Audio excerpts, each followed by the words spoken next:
A homeless man saved a rich little girl's life.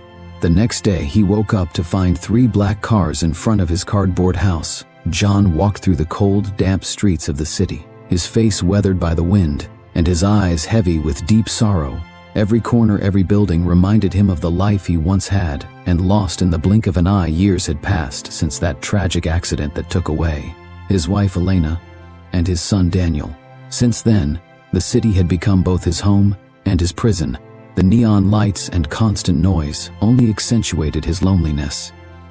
His refuge was a hidden corner between 2 abandoned buildings, where some cardboard boxes and worn fabrics provided shelter. Despite his circumstances, John hadn't lost his humanity. Each day he shared what little he had with others like him, especially with David, a man consumed by addiction.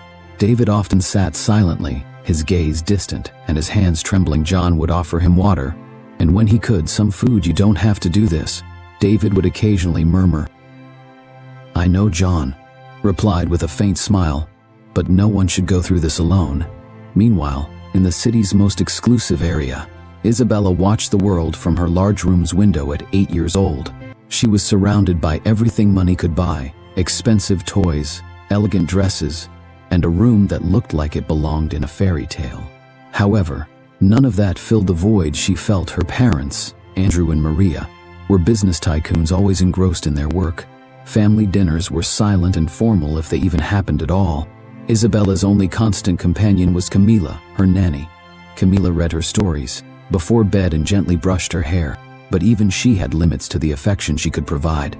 "Your parents love you in their own way," she would sometimes say, trying to justify their absences. Isabella nodded, though deep down she knew something was missing. She longed to run free and get her hands dirty, make friends, and have adventures beyond the walls of her mansion. John would often spend his afternoons in a neglected park watching people pass by. He saw families walking together, children laughing and playing, and he couldn't help but feel a pang in his heart. He wondered if he would ever overcome the pain that kept him anchored to the past. What was the point of moving forward when everything he loved was gone? One afternoon, while sharing a piece of bread with David, he said, "John, you need to find something to live for. You can't go on like this forever." John looked at him surprised. "And what could that?" he asked bitterly. David shrugged. "I don't know, but there's more to life than this place." John sighed without responding. David's words echoed in his mind more than he would have liked to admit. In the mansion, Isabella gazed at the sunset from her balcony. The colors of the sky were beautiful yet unattainable. She decided to go down to the garden, escaping the guard's sight for a moment. She felt the grass beneath her feet and closed her eyes, imagining what it would be like to run aimlessly, without anyone stopping her. But soon a firm voice interrupted her thoughts. "Miss Isabella, it's time to come inside," said one of the guards with resignation to the girl. Returned indoors, where another silent night awaited her that night. Both John and Isabella looked up at the starry sky from very different places. One from an improvised bed of cardboard, the other from the comfort of her soft sheet bed. Both felt the same loneliness, the same yearning for something they couldn't name. John wondered if he would ever find a reason to heal his wounds. Isabella dreamed of a world where she could be free, and loved. Fate, whimsical and mysterious, began to draw invisible lines, connecting their lives in a vast city where millions of stories intertwined. The tale of a homeless man and a rich girl was about to converge in a way that would change their worlds forever. Meanwhile, life continued its course. David sank deeper into his addiction, and John felt he was losing him little by little. "Don't let me fall, my friend," David pleaded one time, tears in his eyes. Jan squeezed his hand tightly. "I won't." Though he wasn't sure how he would keep that promise. In the mansion, Andrew and Maria argued about business. Oblivious to the sadness reflected in their daughter's eyes, Camila watched Isabella with concern but knew her position didn't allow her to interfere too much. "One day, they'll understand what they're losing," she thought to herself. Thus, amid parallel lives filled with different lacks, John and Isabella pressed on, unaware that their meeting would be the catalyst to give them both the purpose and freedom they sought. That morning, Isabella awoke with a sense of restlessness. The sun streamed through the enormous windows of her room, filling every corner with a warm glow, yet that brightness contrasted sharply with the coldness she felt in her home. She dressed slowly, choosing a simple dress and comfortable shoes instead of the elegant attire her mother preferred. She went down the stairs to find the breakfast table impeccably set, but empty. Her parents had already left for their offices as usual. Camila smiled upon seeing her. "Good morning, is Isabella ready for your classes today?" Isabella nodded, lacking enthusiasm. The private lessons with tutors were dull and lonely. She longed to attend a regular school, make friends and play at recess. But she knew that was impossible after breakfast. While Camila organized the day's schedule, Isabella decided she had had enough of Camila. "I think I'd like to read in the garden for a while before my classes start," she said innocently. "Of course, but don't take too long, the tutor will arrive in half an hour." Camila replied. Isabella took one of her favorite books and went out to the spacious garden. The guards patrolled the area, but she knew every nook and cranny of the property. She had discovered a small gap in the back fence hidden behind some thick bushes. She had thought about escaping before, but had never dared. Today, however, something within her urged her to take that step. With her heart pounding, she slipped through the gap and emerged into an alley that led to a side street. She looked back one last time and began to walk quickly, distancing herself from the mansion. At first, the streets were clean and orderly, but as she went further, the buildings grew older and the sidewalks became more worn. Isabella felt both excited and scared at the same time. She had never been alone in the city. The sounds and smells were overwhelming. Street vendors called out their wares. Children ran and played, and life buzzed around her in a way she had never experienced. She stopped at a small park and sat on a bench, watching everything with fascination. An older woman selling flowers approached her. "Would you like a flower, dear?" she asked Dee kindly. Isabella smiled. "I don't have any money." The woman winked at her. "Don't worry, this one is for you." She handed her a small daisy. "Thank you." Isabella replied, feeling a warmth from the gesture that she rarely experienced. She continued on her way, losing herself among the streets and enjoying every moment without realizing it was she who ventured into a less friendly area. The streets were dirtier, and the people passing by had hard, distrustful looks. Like she started to feel uncomfortable and decided it was time to return. But she didn't know how to get back at that moment. A tall, intimidating man approached her. He had a scar on his cheek and a smile that didn't reach his eyes. He was Hector. "Hello, little girl. Are you lost?" he asked, his voice soft but filled with intent. Isabella took a step back. "I'm fine, thank you. Come on. You don't need to be afraid. I can help you find your way." Hector insisted on moving closer. Two more men appeared behind him, blocking any escape routes. Isabella felt a knot in her stomach. "Really, I have to go," she said, trying to stay calm. Hector placed a hand on her shoulder. "Not so fast. I think your parents will be very worried about you." Isabella tried to break free, but Hector's grip tightened. "Let me go," she shouted, hoping someone would hear her a few meters away. John was walking toward his refuge after looking for some food. He heard a girl scream and stopped. He looked into the alley and saw Isabella being held by the men. Without a second thought, he approached quietly. "Let her go," he said firmly. Hector and his men turned surprised. "And who are you to interfere in our business?" one of the henchmen snapped. "Someone who won't," John replied, positioning himself between Isabella and the men. Hector laughed. "Look, a street hero. You'd better step aside if you don't want trouble." John knew he was at a disadvantage, but he couldn't stand by the girl who was coming with him, he declared. Without further warning, one of the men lunged at John. He dodged the first punch and countered, hitting the attacker in the stomach, but the other two charged at him. A flurry of punches and kicks hit him, but John held firm with determination. He managed to take down another of the men, but Hector seized the opportunity to pull out a knife. "I warned you," Hector said, advancing with the blade glinting in the dim light. Isabella, terrified, screamed, "Watch out!" John turned just in time to dodge the attack, but the knife grazed his arm, leaving a bleeding wound. Ignoring the pain, he grabbed a metal pipe from the ground and used it to keep Hector at bay. John's movements were precise, the result of someone who had learned to survive on the street. Finally, police sirens could be heard in the distance. Someone must have alerted the authorities. Hector cursed under his breath. "This isn't over," he threatened before fleeing with his S-men. John took a deep breath. Holding his injured arm, he turned to Isabella, who had tears in her. "Are you okay?" he asked, gently. She nodded, trembling. "Thank you, you saved me. It's dangerous to be alone around here." "Where are your parents?" John inquired. Isabella looked down. "I don't know, I ran away from home," John sighed. "Come on, let's find a safe place. and then we'll figure out how to get you back." He led her to a nearby abandoned building where he could tend to his wound and ensured Isabella was safe. Meanwhile, the sirens drew closer, but John knew the police wouldn't be much help to someone like him. Sitting in the old building, Isabella watched as John tore a piece of his shirt to bandage his arm. "Why did you do that? You could have gotten hurt," she said weakly. John smiled faintly. "I couldn't let anything bad happen to you. No one should face that kind of danger alone."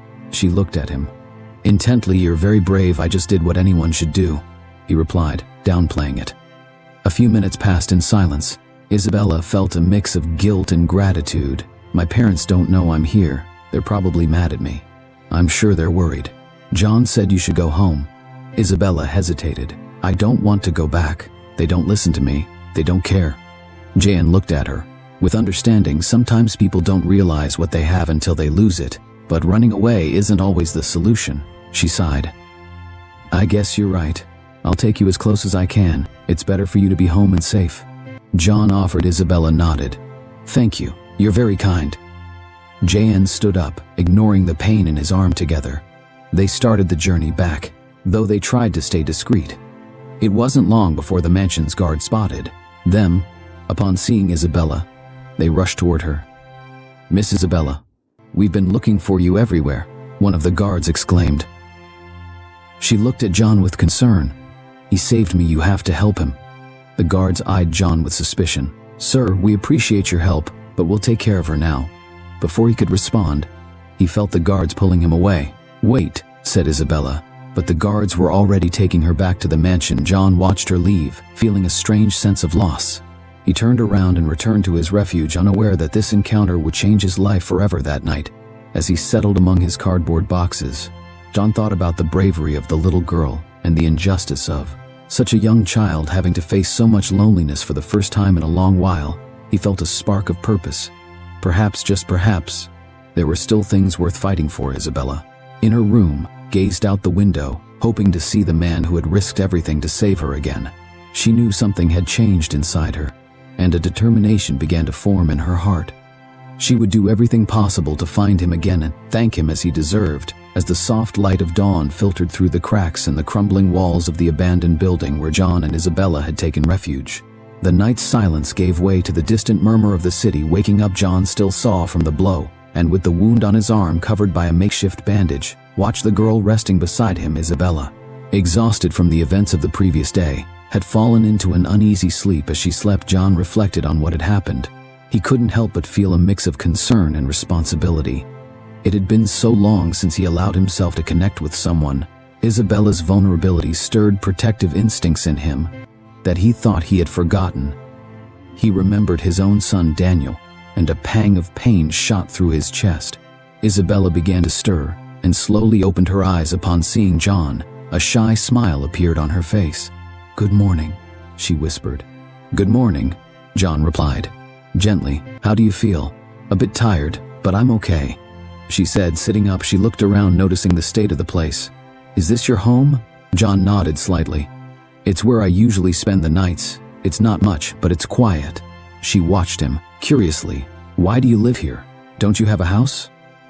John sighed, thinking about how to explain his situation to a child. "I haven't always lived like this. I used to have a house, a family, but things changed." Isabella tilted her head. "What happened to your family?" There was a moment of silence, and John decided to be honest as much as he could. "I lost them a few years ago in an accident. Since then I've been on my own." Isabella's eyes filled with compassion.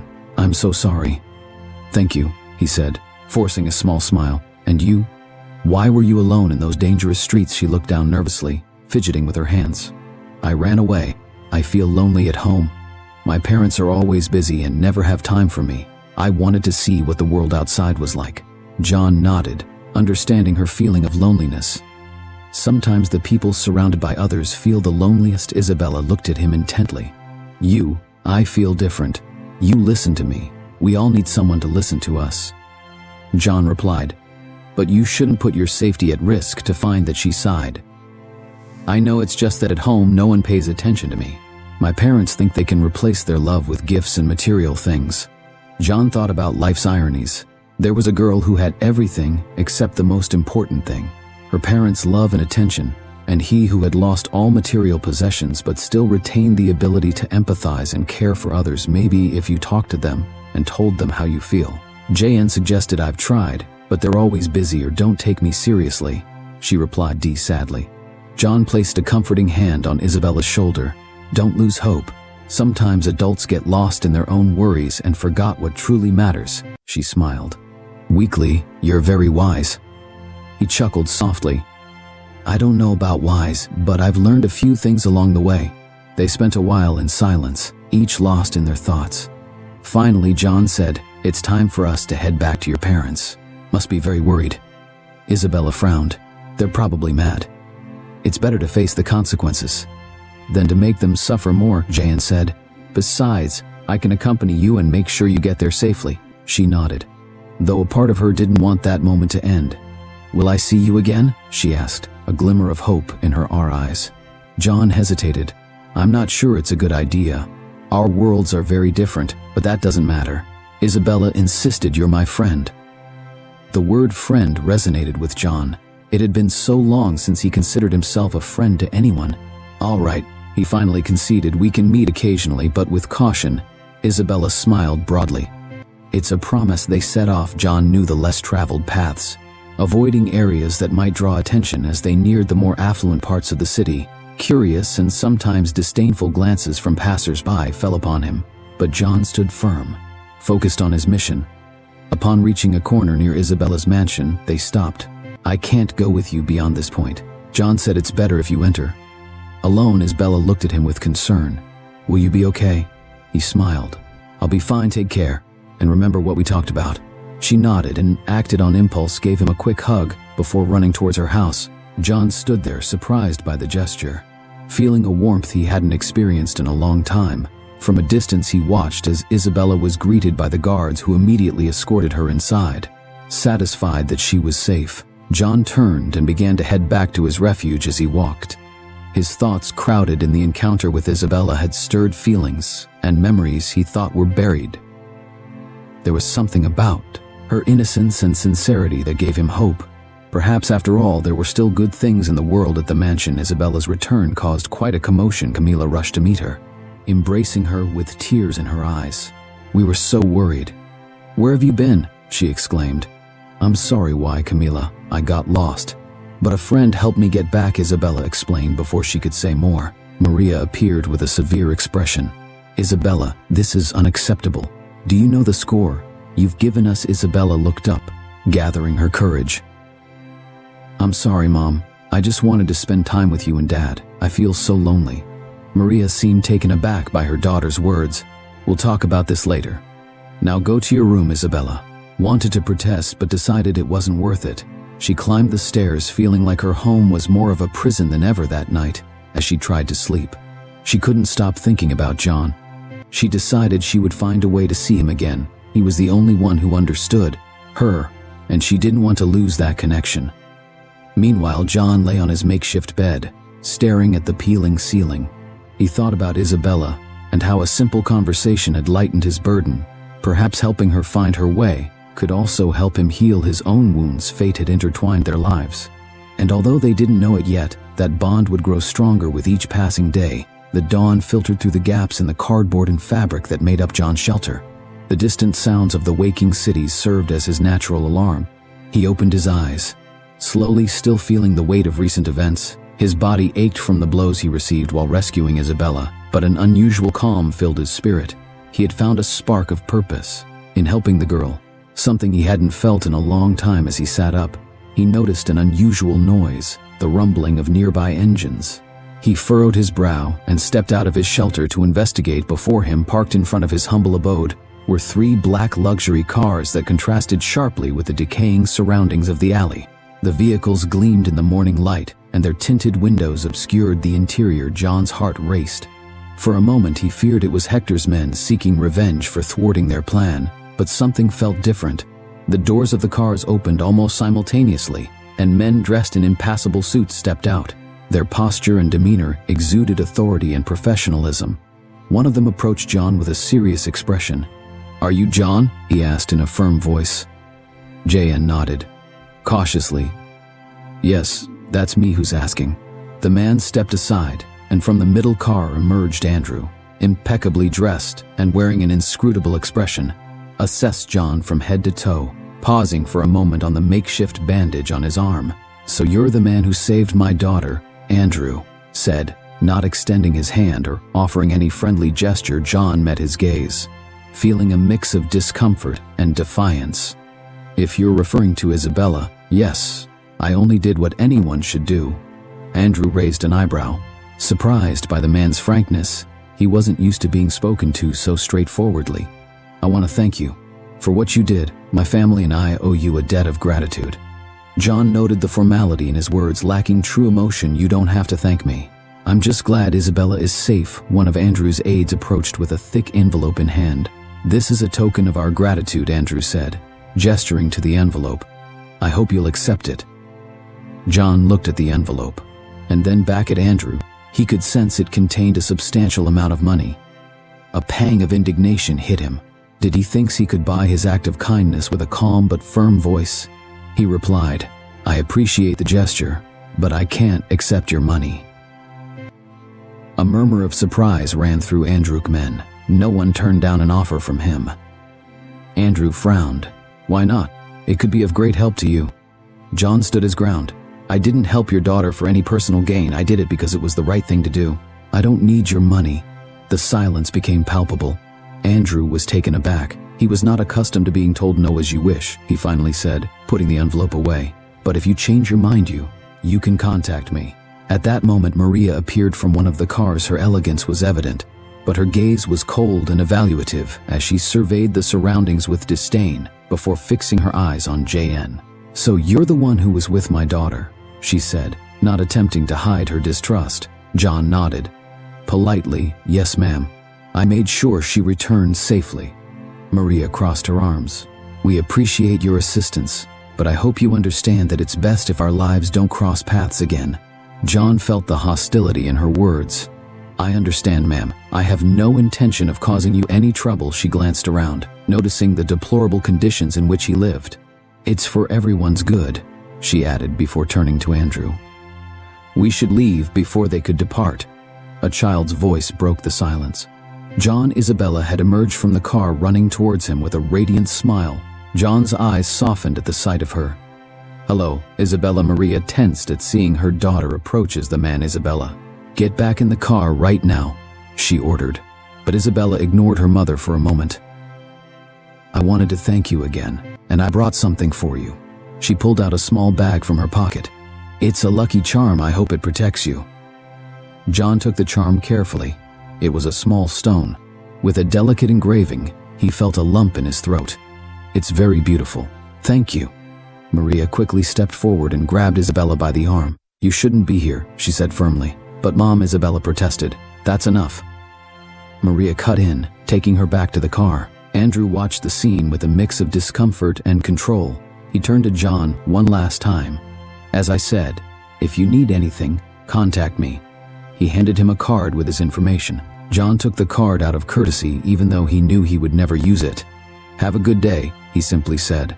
The men returned to their cars, and within seconds the vehicles drove away, leaving a cloud of dust and the echo of engines behind. John stood still, contemplating the charm in his hand and feeling the weight of the card in his pocket. A mix of emotions washed over him.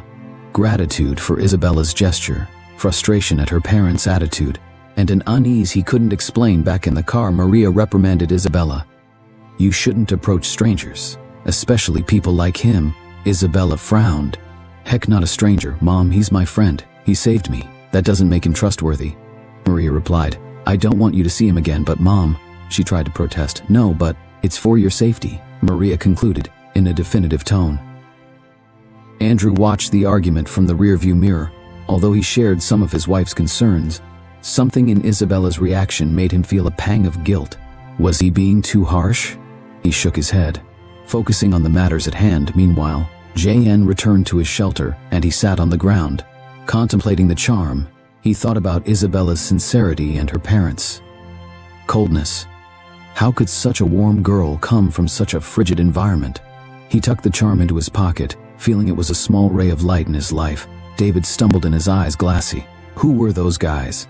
he asked. Curiously just grateful people, John replied evasively. David chuckled, sarcastically. Don't tell me you've made rich friends now. John smiled slightly. It's not something that matters. David shrugged. Be careful, friend. Those people only bring trouble. I'll keep that in mind. John affirmed as the day wore on.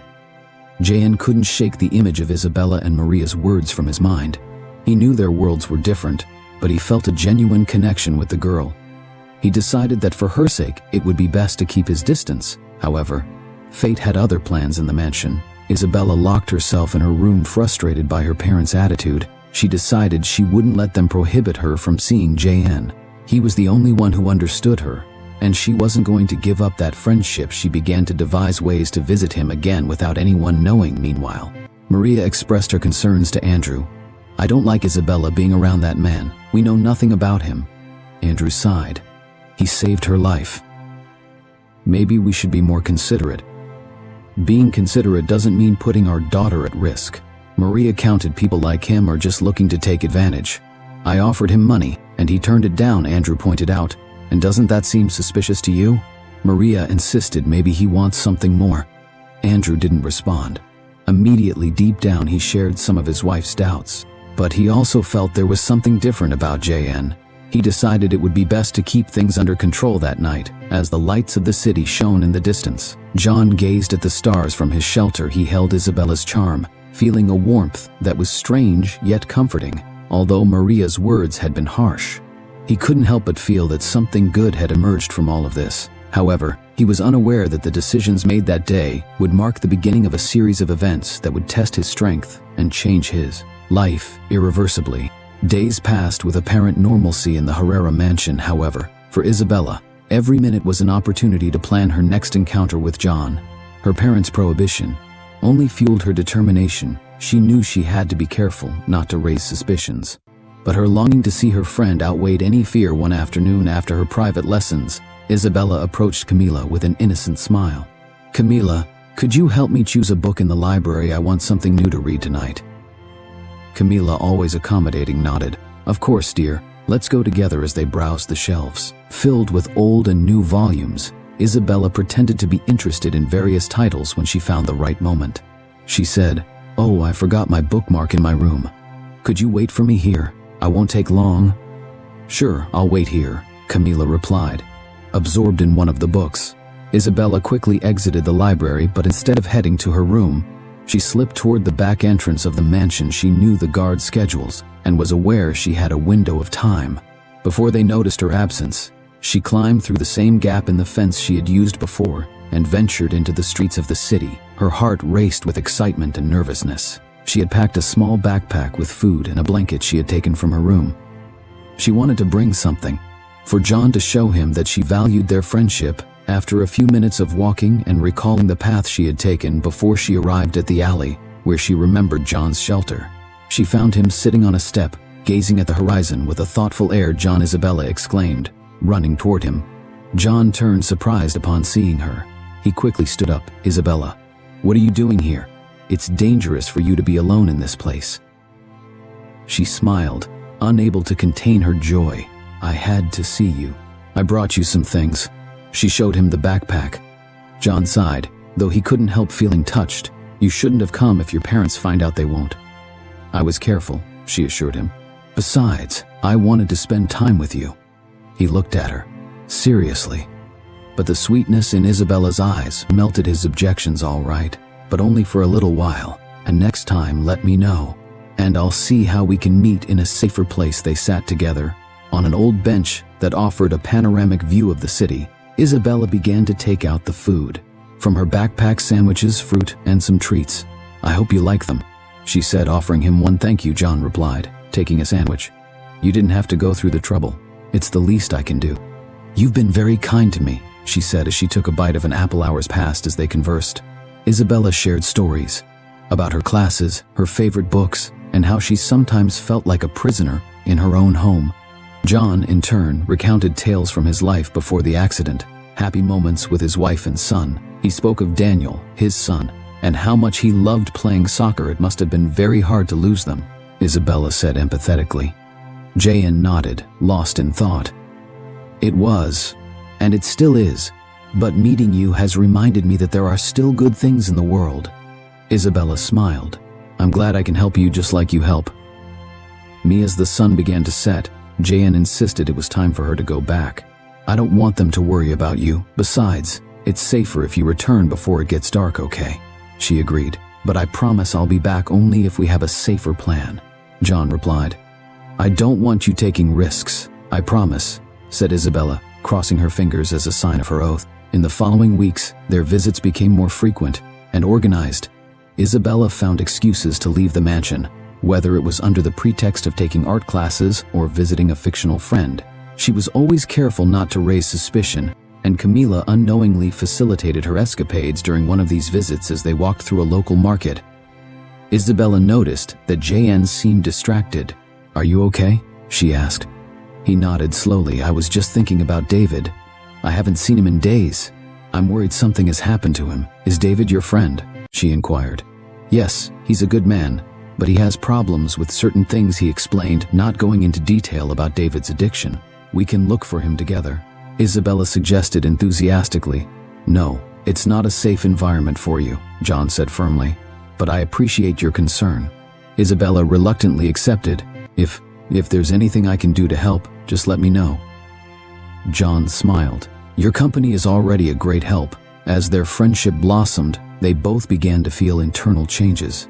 John noticed that his emotional heaviness was lifting. Isabella's laughter, curiosity, and innocence reminded him of the happy moments he had shared with his own family. He felt that protecting and guiding her gave him a new sense of purpose. Isabella, for her part, saw in John a father figure she had never had. She appreciated his honesty, wisdom, and the way he listened to her without judgment. With him, she could be herself, without the expectations and pressures of her surroundings. However, not everything was simple. One afternoon, as Isabella was returning home, she was intercepted by Camila. Isabella, where have you been? I've been looking for you everywhere. The girl tried to remain calm.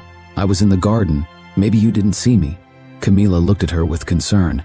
No, you can trust me if there's anything you want to tell me. Isabella hesitated for a moment. She felt the weight of her lies and escapades. I'm fine, Camila. I just needed a little fresh air. The nanny sighed. That's all right, but please don't wander off. Without letting me know how your parents get, I know I'm sorry, said Isabella, hugging her. Meanwhile, in the mansion, Maria sensed that something was amiss. Although her relationship with Isabella had always been distant, she perceived changes in her daughter's behavior. She decided to investigate discreetly, asking one of the guards to watch her daughter's movements. One night, John was in his shelter contemplating the charm Isabella had given him. He thought about how his life had changed since meeting her. He wondered if it was right to allow such a young girl to get involved in his complicated world. David suddenly appeared, looking worse than usual. John, I need help, he stammered. Jan approached. Quickly, what's wrong?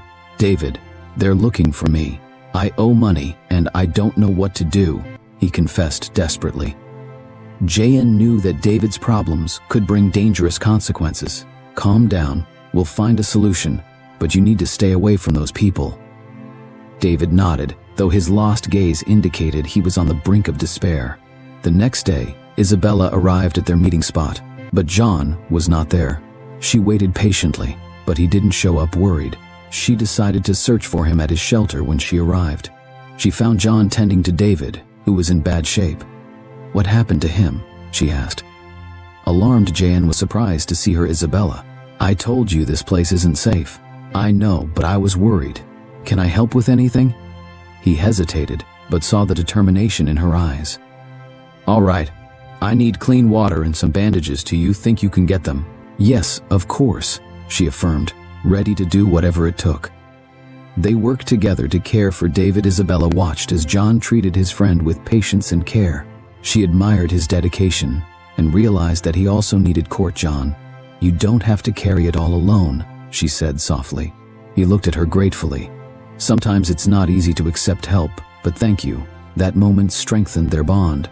Even more, they both understood that their friendship provided not only companionship, but also the strength to face their challenges. However, Isabella's actions did not go unnoticed by the guard assigned by Maria, had discreetly followed her, and now had evidence of her visits to the more dangerous parts of the city. He reported to Maria immediately. That night, Isabella returned to the mansion. unsuspecting, but upon entering, she found her parents waiting for her in the main living room. Maria had a severe expression, and Andrew looked worried. "Isabella, we need to talk," Maria announced in a tense voice. The girl felt a chill. "What's going on?" "We know you've been sneaking out and visiting that man," her mother continued. "We told you not to see him again." Isabella lifted her chin. "Definitely, John is my friend. He listens to me and understands me." "I'm not doing anything wrong as dangerous and completely unacceptable," Andrew interjected. "You can't keep behaving this way. You're never here for me." "John cares more about me than you do," she exclaimed. Letting out her pent-up frustration, Maria seemed taken aback by her words. "We are your parents, and we know what's best for you." "Then prove it," Isabella shot back before running to her room. Andrew sighed, rubbing a hand across his face. "This is getting out of hand." Maria pressed her lips together. "We need to take action. That man is bad influence, and I won't allow our daughter to be put in danger." Meanwhile, JN felt a growing unease. He knew Isabella's visits could bring trouble. He decided he needed to talk to her and explain that for her safety they shouldn't continue seeing each other. Although it pained him, it was the best decision for both of them. The next day, Isabella went to their usual meeting place, but JN wasn't there. She waited and waited, but he didn't show up. Confused and sad, she returned home. In his shelter, JN contemplated the charm, wrestling with his feelings. He wanted to protect Isabella, but he wasn't sure if distancing himself from her was the solution.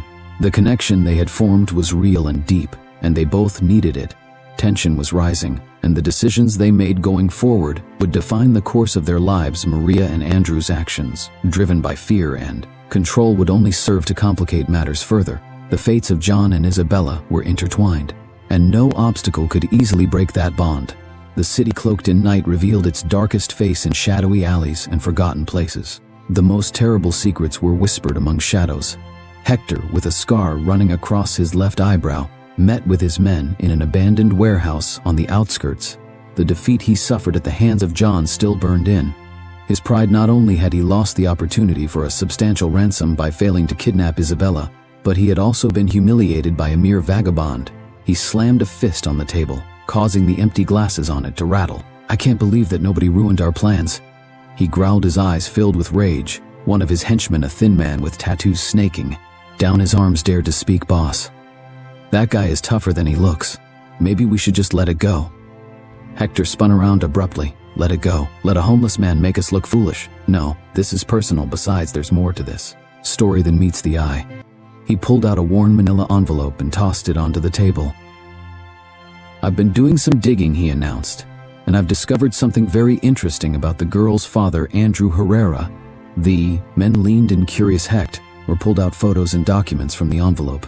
"Andrew isn't the upstanding businessman everyone thinks he is.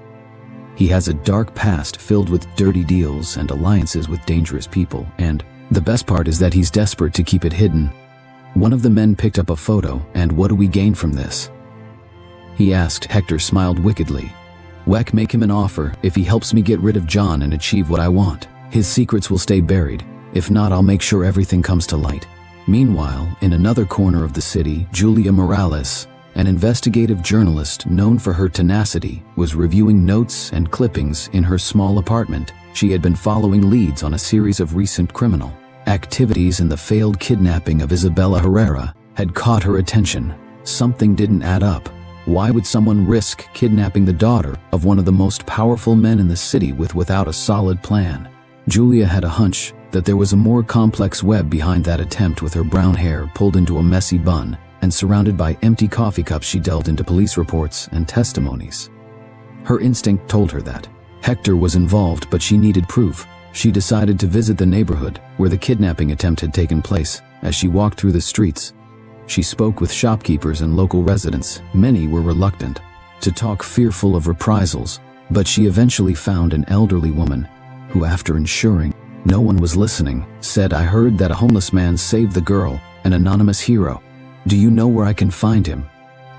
Julia asked with interest. The old woman pointed east. "They say he's sometimes seen by the old buildings near the river." Julia thanked her and headed in that direction. She knew that finding this man could be the key to uncovering the truth.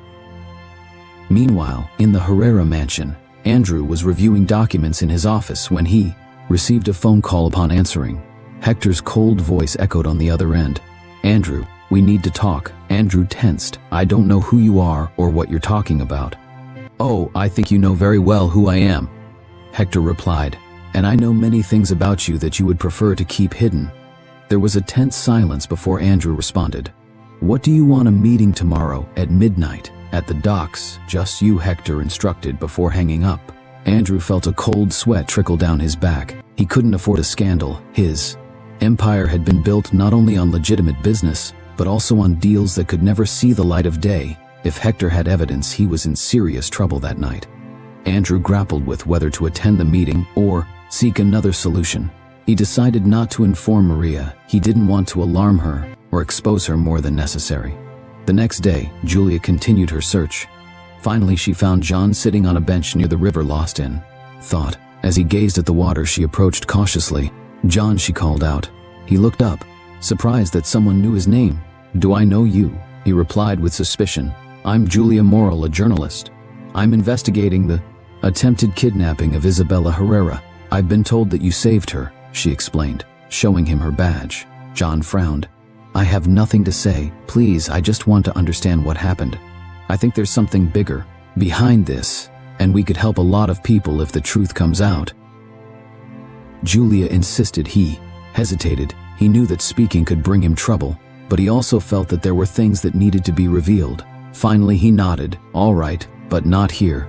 They headed to a modest cafe where Julia offered him a warm drink. John recounted how he had found Isabella and the events that followed. While he omitted personal details, he provided enough information for Julia to connect the dots. "Have you had more contact with Isabella?" she asked. JN hesitated. "We've seen each other a few times, but I think it's better for her to stay away from me. I don't want to cause her any trouble." Julia took notes quickly. "And what about Hector? Have you heard from him again?" "No, but I know he's dangerous. I wouldn't be surprised if he was planning something." John admitted. Julia thanked him for his time and offered help if he needed it. "If I find out anything that could affect you, I'll let you know," she promised. That night, Andrew arrived at the docks wrapped in a long coat and looking nervous. The waves lapped gently against the pillars and the moon reflected on the water. Hector emerged from the shadows accompanied by two of his men. Andrew, so punctual, he said with a cynical smile, "Liton, get to the point." "What do you want?" Andrew asked, trying to maintain his composure. Hector pulled out a folder and extended it to him. "Here are copies of documents proving your dealings with certain entity. If this gets into the hands of the press or authorities, your empire will collapse like a house of cards." Andrew flipped through the documents, recognizing with horror the evidence of his illegal activities. "What do you want in exchange for this?" "It's simple. I want you to help me get rid of JN. That bastard has caused me a lot of problems, and I have unfinished business with him," Hector declared. "Why should I get involved in your personal vendettas?" Andrew retorted. Hector stepped closer, his eyes glinting with malice. "Because if you don't, your life as you know, it will be over. Besides, I understand your daughter has been spending time with him. You wouldn't want him to keep influencing her, would you?" Andrew felt a mix of anger and fear. He couldn't allow his secrets to be revealed, nor could he let Isabella continue in contact with someone who could expose him. "What exactly do you propose?" "I want access to your resources. Information means to locate him and eliminate him. You keep your hands clean and I'll handle the problem," Hector explained. Andrew looked to the horizon, grappling with his conscience. He knew it was wrong, but he felt he had no choice. "All right, but I want this done quickly and without leaving traces. I knew you'd understand." Hector smiled, extending his hand. Andrew shook it, sealing a dark pact.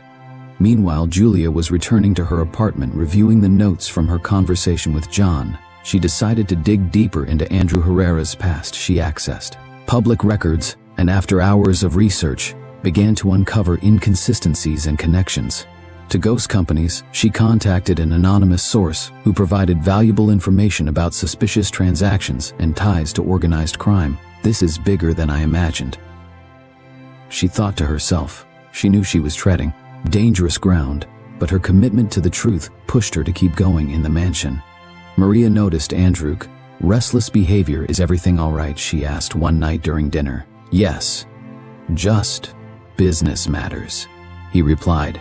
Evasively, Isabella, sitting at the table, silently observed her parents. She felt the tension in the air and deeply missed John. She had tried to contact him, but he seemed to have disappeared. She decided she had to find him. No matter the consequences. The next day, taking advantage of a lapse in attention, she escaped the mansion again. She headed to their usual meeting spot, but John wasn't there. She asked some of the homeless people in the area, and one of them said, "I think I saw him heading toward the old warehouse by the river." Without a second thought, Isabella made her way there. Upon arriving, she found John sitting on a dock, staring pensively at the water. "John," she exclaimed, upon seeing him. He turned surprised. "Isabella, what are you doing here? It's dangerous." "I had to see you. I was worried," she said, approaching Johan's side. "You shouldn't have come. Things are getting complicated." "What's going on?" she asked, concerned, before he could respond. John noticed movement in the shadows. "We need to leave now," he warned, taking Isabella's hand. But it was too late. Several men appeared surrounding them. Hector stepped forward, a satisfied smile on his face. Well, what a touching reunion." John pushed Isabella behind him. "Let her go. This is between you and me." "It would be. But now the little one is here, and that makes things more interesting," Hector mocked. Isabella looked at him fearfully. "What do you want?" Hector stared at her intently. "Your father, and I have unfinished business, and you're a valuable piece in this game." John clenched his fists. "Don't involve her. She has nothing to do with this." "It's too late for that," Hector replied. At that moment, a phone rang. Hector answered quickly. "Yes, I understand. I'll take care of it." He hung up and looked at his men. "Change of plans, take them." John fought back, but he was outnumbered. Isabella screamed, but no one could hear her in that isolated spot as they were taken away. Julia, who had followed leads to the dock, watched from a distance. In horror, she pulled out her phone and called the police, providing her location. She knew she had to act quickly back at the mansion. Maria discovered that Isabella was missing. Desperate, she confronted Andrew. "Our daughter is gone. Where is she?" Feeling the weight of his decisions, Andrew grabbed the phone and called Hector. "What have you done?" he demanded. "I'm just fulfilling our agreement. Don't worry, everything will be fine," Hector replied coldly. Before hanging up, Andrew felt his world collapsing. He had put his own daughter in danger. Tension reached its peak. John and Isabella were in danger. Andrew faced the consequences of his actions, and Julia was determined to reveal the truth. The lives of all of them were about to collide in an inevitable outcome as they were taken to an unknown location. John looked at Isabella and whispered, "I promise I'll get you out of this." She nodded, fully trusting him despite the danger. She felt that together they could overcome any obstacle. Danger lurked around every corner, and the decisions made in the shadows would soon come to light, forever changing the lives of everyone involved. The night descended upon the city like a cloak of shadows in the streets. The lights flickered, but in the hearts of some the darkness ran deeper. Andrew found himself in his office, contemplating the reflection of his face in the window. Hector's call echoed in his mind. He'd made a decision that tormented him to ally with a criminal to protect his secrets and consequently his empire. Meanwhile, Isabella, unaware of her father's machinations, decided once again to seek out John. She sensed that something was wrong. During the last time she had tried to contact him, he had been distant, taking advantage of Maria being occupied and the guards distracted. She escaped the mansion and headed to the place where she used to meet her friend. John was in his shelter, feeling restless. He knew that allowing Isabella to keep visiting him was risky, but the connection they had formed was too strong to break easily. When he saw her approaching, a mix of joy and concern flooded his chest. "Isabella, you shouldn't be here," he said softly, unable to hide a smile. "I had to see you. I feel like something bad is happening," she replied, getting closer before they could exchange more words. An unusual noise alerted them. From the shadows emerged several figures. Hector and his men had arrived. John understood immediately that they had fallen into a trap. "Well, what a touching reunion," Hector said with a sardonic smile. "Just what I needed." JN positioned himself between Hector and Isabella. "Let her go. This is between you and me." Hector shook his head. "I'm afraid you're both part of the game now." With a gesture, his men surrounded John and Isabella, preventing any escape. With no option, they were taken to a dark van and transported to an unknown location. During the ride, Isabella squeezed John's hand tightly. I'm scared." She whispered, "I'm here with you." He assured her, "I won't let anything happen to you." They arrived at an abandoned warehouse on the outskirts of the city. They were forced inside and seated in chairs that hands tied. Hector strolled in front of them, relishing the power he had at that moment. "Your father must be very worried about you, Isabella," he commented with feigned concern. Perhaps Heck be more willing to cooperate. Now Isabella looked at him defiantly. "What do you want from him? Just what's rightfully mine," he replied evasively. Then he turned to John. "And you're just an inconvenience that needs to be eliminated." John observed him calmly. "If this is between you and Andrew, keep the girl out of this." Hector laughed. "Things aren't that simple.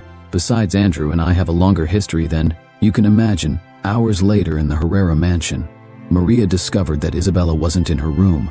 Desperation overtook her, and she immediately called Andrew. "Isabella is missing. She's nowhere to be found," she exclaimed over the phone. Andrew, aware of the possible implications, felt a knot in his stomach. "Calm down, we'll find her," he said. Trying to sound convincing, he hung up and quickly dialed Hector's number.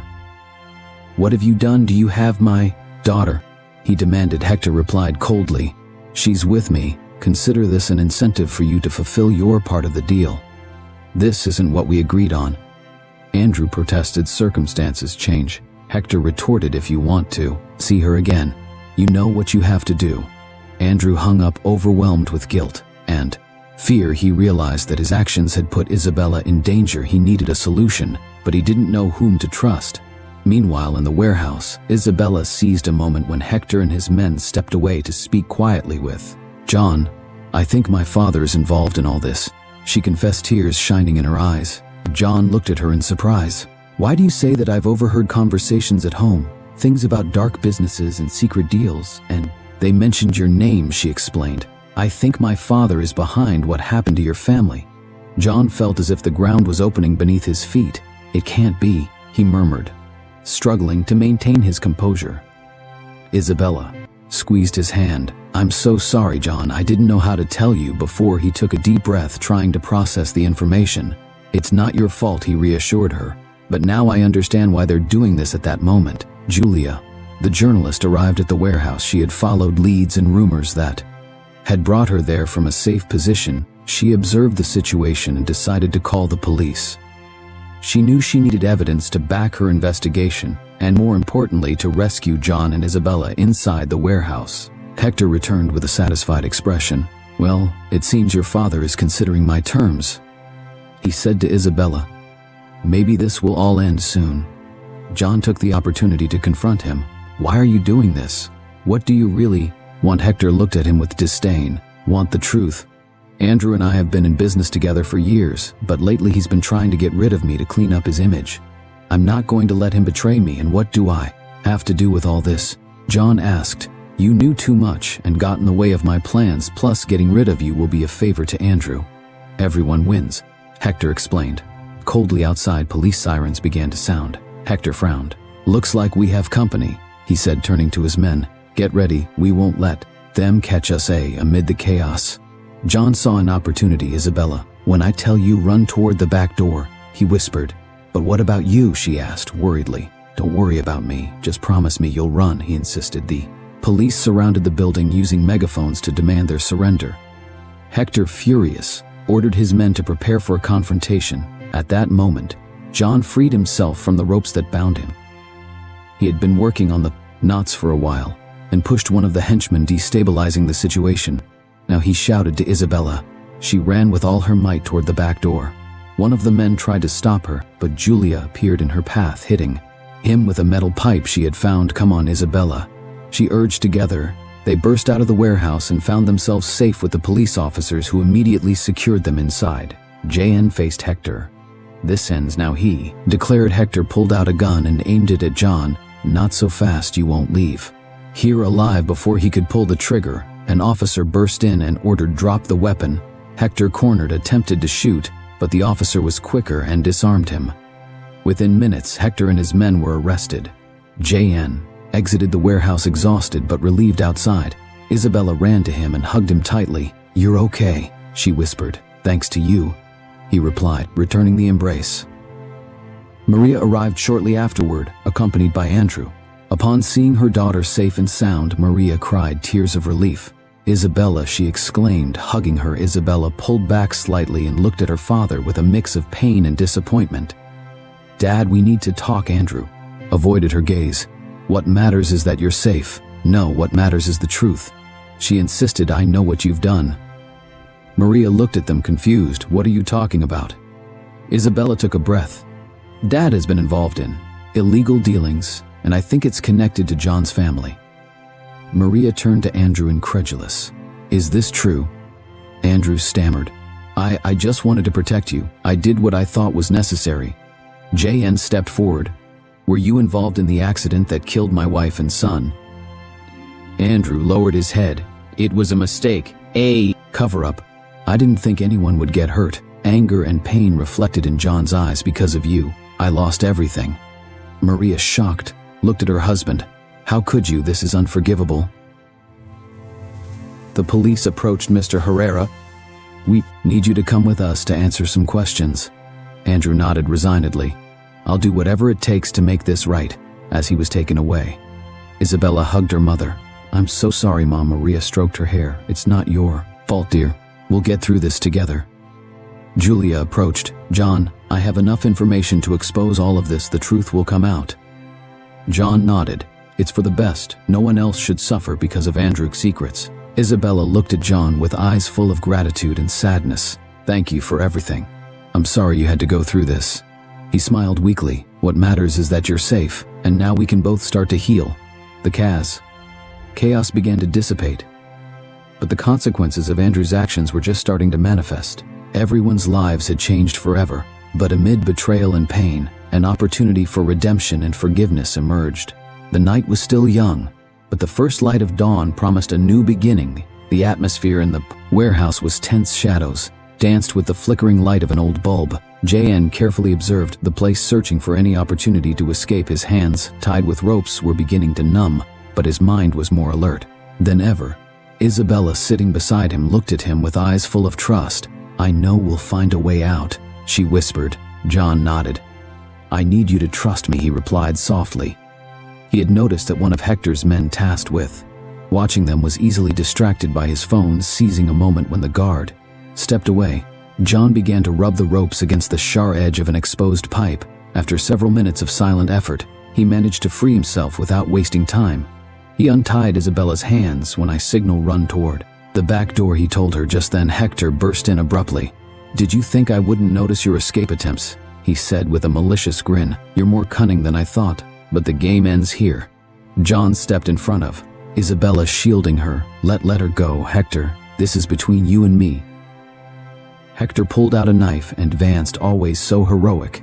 "But you have no options left." At that instant, John grabbed a nearby box and threw it at Hector, knocking him off balance. "Now, Isabella," he shouted. The girl ran toward the back door. As John lunged at Hector, the two men engaged in a fierce struggle. Hector, younger and armed, seemed to have the advantage, but John, driven by the determination to protect Isabella, fought fiercely. Hector managed to inflict a superficial wound on John's arm, but that didn't stop him. With a quick movement, John disarmed Hector and struck him, leaving him dazed on the ground outside. Isabella found Julia and a group of police officers who had arrived. "Thanks to the journalist, John is inside. He needs help," she exclaimed. The officers entered the warehouse just as John emerged, holding Hector. "Here's the man you're looking for," he said, handing him over to the authorities. Hector, handcuffed, shot. JN, one last look of hatred. "This isn't over," he threatened. John, exhausted but relieved, reunited with Isabella. "You're safe," he said, smiling weakly. She hugged him tightly. "Thank you for protecting me." Julia approached. "You did a great job, John. Thanks to you, Hector will be brought to justice." John nodded. "I just want all of this to be over." As the police took Hector and his accomplices away, the dawn began to light up the horizon. A new chapter was beginning, for all of them, leaving behind the darkness of past days after the events. At the warehouse, Julia worked tirelessly to gather all the evidence. Obtained her investigation into Andrew Herrera revealed a network of corruption, money laundering, and ties to criminal activities. Determined to expose the truth, she published a lengthy article that shook the foundations of society. The news spread quickly.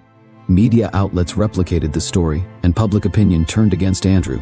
His business partners distanced themselves, and the shares of his companies plummeted. Authorities launched an official investigation, freezing his accounts and ordering his preventive arrest in the mansion. Maria read the article in disbelief, although she knew something was wrong.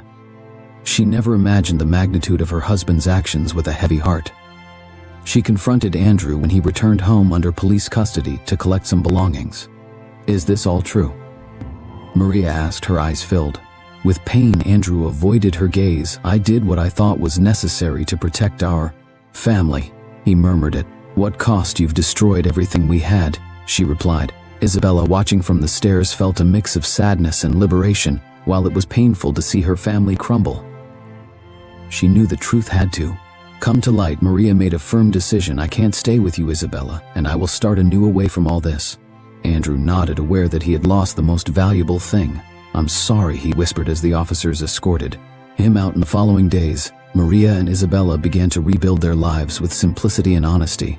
They found support in John, who despite everything offered them his friendship. Together, they began to heal the wounds of the past, looking toward a more hopeful future. The sun shone with a gentle warmth over the city, heralding a new day full of possibilities. JN walked through the streets that had once been his home, but this time with a different perspective. After the recent events and Andrew's downfall, he had received an unexpected offer from Maria and Isabella to live with them and start a new life together. Sitting on a park bench, John reflected on the proposal. He deeply appreciated the gesture and the affection they had shown him, but he felt that his path lay elsewhere. As he watched children playing and families enjoying the day, he decided that he wanted to help those who, like him in the past, had no place to call home. Later, he met with Maria and Isabella in a cozy cafe. "I really appreciate your offer," John began sincerely, "but I've decided that I want to do something different. I want to establish a shelter for homeless people, a place where they can find support and a chance to rebuild their lives." Maria nodded, understanding his intentions. "That's a wonderful idea. We'd like to help you in any way we can," she offered. Isabella smiled with enthusiasm. "I want to help too. I could organize activities and collect donations." JN felt moved by her enthusiasm. "It would mean a lot to me to have your support." With Maria's help, who used some of her resources to fund the project, preparations began to establish the shelter. They found an old but solid building that could be renovated. David, John's friend who had struggled with addiction, was one of the first to join the project. "Thank you for not giving up on me," David said to John as they painted one of the rooms. "I want to be part of this and help others, just like you helped me." Johan patted him on the shoulder. "We all deserve a second chance."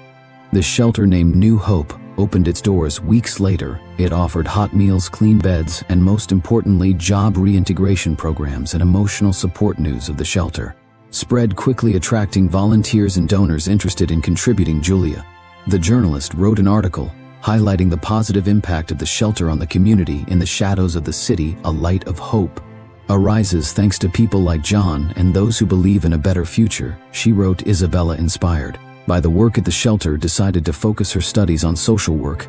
"I want to dedicate my life to helping others, just like you do," she told John. He smiled proudly. "You have a big heart, Isabella. You will do great things." Maria, for her part, found a new mission in the shelter. She became actively involved in administration and in creating educational programs for the residents.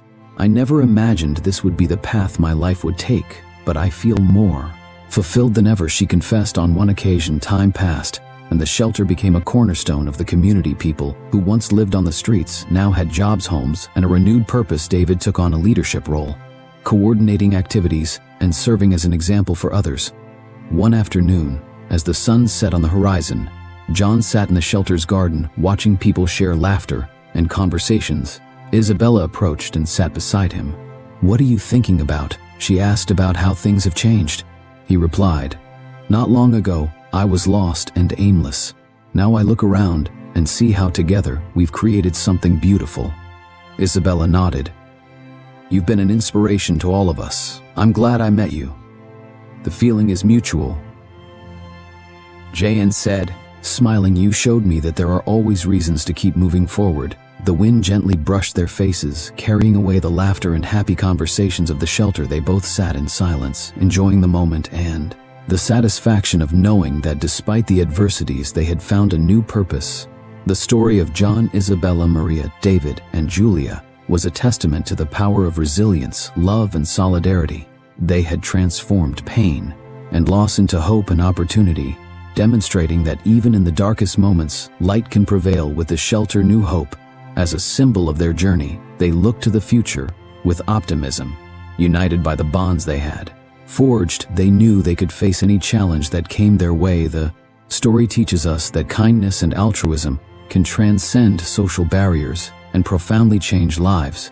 Selfless acts like John saving Isabella can trigger chains of events that lead to redemption and positive change. Additionally, it highlights that true value does not lie in material wealth, but in empathy, love, and the ability to help others. Even amid adversity, it is possible to find purpose and build a better future when we act with integrity and compassion. And so we conclude the inspiring story of John and Isabella, a tale that reminds us of the power of love, resilience, and kindness.